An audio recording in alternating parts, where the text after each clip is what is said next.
Boys and girls, hello and welcome to Reading Lesson 18.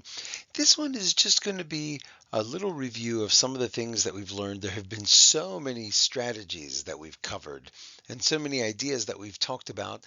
I thought it would be a good idea as we kind of get to the end of this reading unit to go over some of the big things we talked about. Okay, so we said at the beginning of the year that readers grow like beanstalks. The more you read, the better you become at reading. You get to be able to read longer books and bigger words, and you get to learn more from your reading. And of course, my favorite part, it makes you a better writer too. So readers grow like beanstalks. Remember, when you pick up a book, think about how you're going to read it.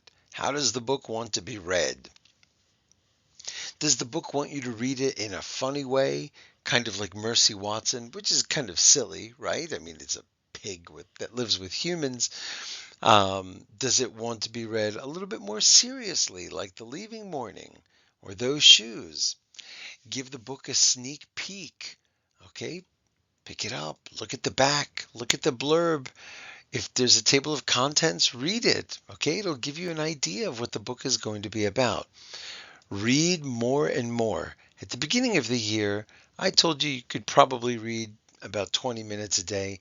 You should probably be getting to the point now where you can do 30 minutes a day. Okay, I know we'd been at 25 minutes for a while, but we want to get that number up and spend as much time as possible reading. And we want to read in bigger and bigger scoops. We don't want to read one word at a time. We want to read our sentences in scoops, see how many words we can get in at one time so we can read more smoothly. Every once in a while, stop, think, and retell. Just put your hand out in front of you and start ticking off the ideas. First, what happened? Next, what happened? After that, what happened? This is something important to help you organize your thoughts about a book, and it's also important to help you with your writing. And finally, use stop and jots to remember ideas. Now, this is why I've given you that little memo book, that little notebook. You can write down your writing ideas there. If you have a book and there are difficult words in them, you can put a stop and jot in there so you can remember later to ask somebody or to check a dictionary. Okay?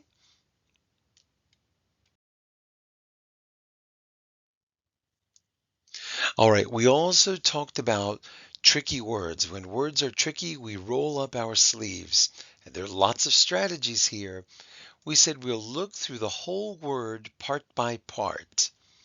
So if we have a word that's got 12 or 15 letters, just break it up into the little parts that we can read.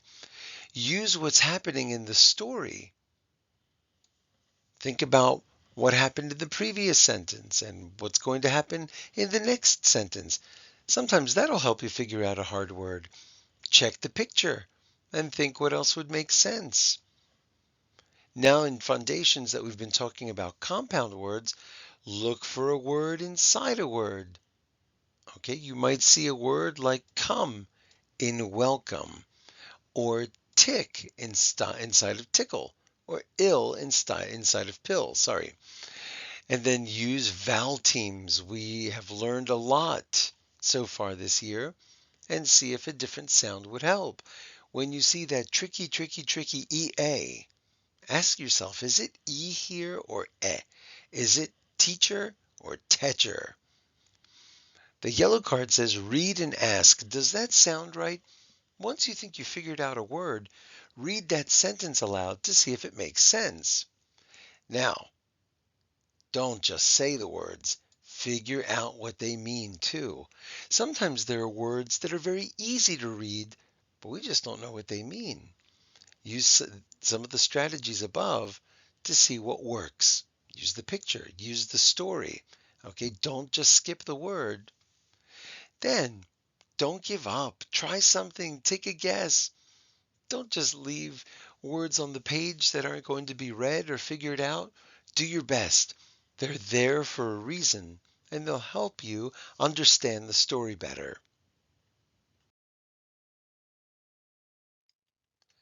Okay, And finally, we said authors have intentions. So pay attention. We're not actually finished with this part yet, but these are all the cards. Remember, the author is trying to tell us something. So think about what their message is. Notice, stop, and think. What is powerful? Why is it powerful? How did the author do it? Think about it. If you feel something when you read a book, like in those shoes, when Jeremy left his shoes at Antonio's door and ran away, for me, that was a powerful moment because he made a big sacrifice. He gave up something that was important to him. Okay? How did the author make me feel that way? So I want you to think about how these big moments were written and how they made you feel and see if you can copy them. Okay? Ask, how did the author make the whole book click together? How did the end connect to the middle and the beginning? How did the author do that? Was it by having something on every page the whole time, like in Harold and the Purple Crayon? Was it by using words that we heard in the beginning, again at the end, like in Al Moon in The Leaving Morning? And finally, what does the author want to teach me? Are they trying to tell me to be nice? Are they trying to tell me to be thankful? We're going to talk a little bit more about that soon. But I just wanted to review all of these ideas.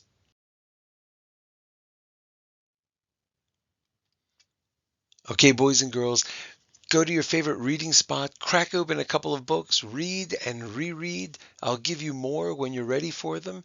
And that's it. I hope you're having a wonderful day.